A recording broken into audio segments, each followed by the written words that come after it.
Hello hello hello বন্ধুরা, আসসালামু আলাইকুম। আজকে আমি দেখাবো Z3X এর আপডেটকে কীভাবে ইউজ করবেন।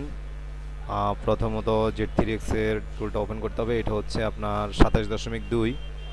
তারপর লোডার রান অ্যাডমিনিস্ট্রেটর দিয়ে অন করতে হবে। রান অ্যাডমিনিস্ট্রেটর দিয়ে অন করার পর এখানে আপনার সিরিয়াল কি, হার্ডওয়্যার আইডি এগুলা লাগবে। তো সিরিয়াল কি ছাড়া আপনারা কিভাবে উইদাউট সিরিয়াল কি, সিরিয়াল নাম্বার ছাড়া যেভাবে আপনারা Z3X এর আপডেট টুলটা ইউজ করবেন, তো আমি সেটা দেখাচ্ছি আপনাদেরকে। প্রথমত আপনারা রেজিস্টারে ক্লিক করবেন। রেজিস্টারে ক্লিক করার পর ট্রাই অ্যাগেনে দেবেন, ঠিক আছে। সম্ভবত আমার এই টুলটা ভাইরাস অ্যাটাক করেছে, আমি আরেকটা দিয়ে দেখাচ্ছি। আচ্ছা, একটু ওয়েট করি, দেখি টুল সফটওয়্যারটা ওপেন হচ্ছে কিনা।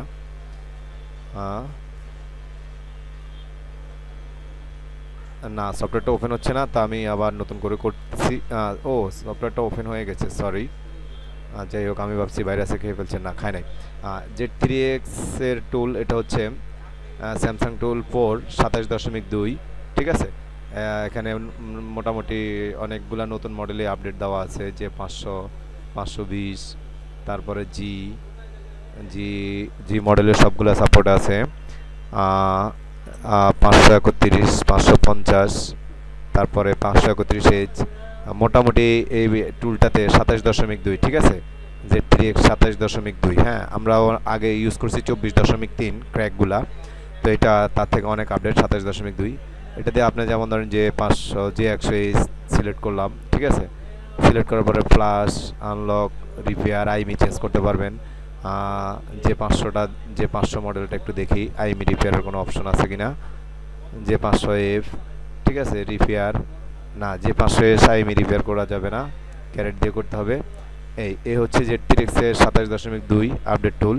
তো এটা আপনারা অনেকে নামিয়েছেন কিন্তু কেউ ইউজ করতে পারেন নাই, যার কারণে অনেকে এটা ডিলিট করে ফেলেছেন। তা আশা করি আমার টিউটোরিয়ালটা আপনাদের ভালো লেগেছে, কিভাবে আপনারা Z3X এর টুল আপডেট ক্র্যাক টুলটা ইউজ করবেন, ঠিক আছে। কোনো রকম হার্ডওয়্যার আইডি ছাড়া, কোনো রকম সিরিয়াল নাম্বার ছাড়াই আপনি ইউজ করতে পারবেন। তো অনেকে ধরেন, অনেকেই নামানোর পর নামাইছে, নামানোর পরে নামানোর পরে চালু করছে, চালু করার পরে দেখলো যে এখানে হার্ডওয়্যার কি চাচ্ছে, ঠিক আছে, সিরিয়াল নাম্বার চাচ্ছে। তো সিরিয়াল নাম্বারটা তো ম্যানেজ করা খুবই ডিফিকাল্ট একটা কাজ।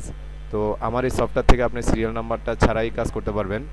তা অ্যাট ফার্স্টে রেজিস্টারে ক্লিক করবেন, ক্লিক করার পরে ওকে দিয়ে দেবেন, ঠিক আছে। দেন ট্রাই দেওয়ার পরে আপনার এখন সফটওয়্যারটা চালু হয়ে যাবে। তারপর আপনি মোটামুটি ইউজ করতে পারবেন। স্যামসাংয়ের সব মোটামুটি অনেকগুলো মডেলই সাপোর্ট আছে, নতুন পুরাতন সবই। এই হচ্ছে আমার টিউটোরিয়াল। তো বন্ধুরা, যদি আমার টিউটোরিয়ালটা ভালো লাগে তাহলে অবশ্যই আমার চ্যানেলে সাবস্ক্রাইব করবেন। নতুন নতুন ভিডিও আপলোড করার জন্য, নতুন নতুন ভিডিও আপনারা পাবেন আশা করি। আর কোনো রকম কোনো সমস্যা পড়লে অবশ্যই আমার সাথে কন্ট্যাক্ট করবেন। আমার সাথে কন্ট্যাক্ট করার ঠিকানা হচ্ছে ফেসবুকে যেতে পারেন, SI রিয়াজ, তা আমার মোবাইল নাম্বার, ফেসবুক আইডি, আমার ব্লগ আমি ভিডিও ডিসক্রিপশনে দিয়ে দেবো। ওকে, তো বন্ধুরা, আজকে তাহলে এই পর্যন্ত। আল্লাহ হাফেজ।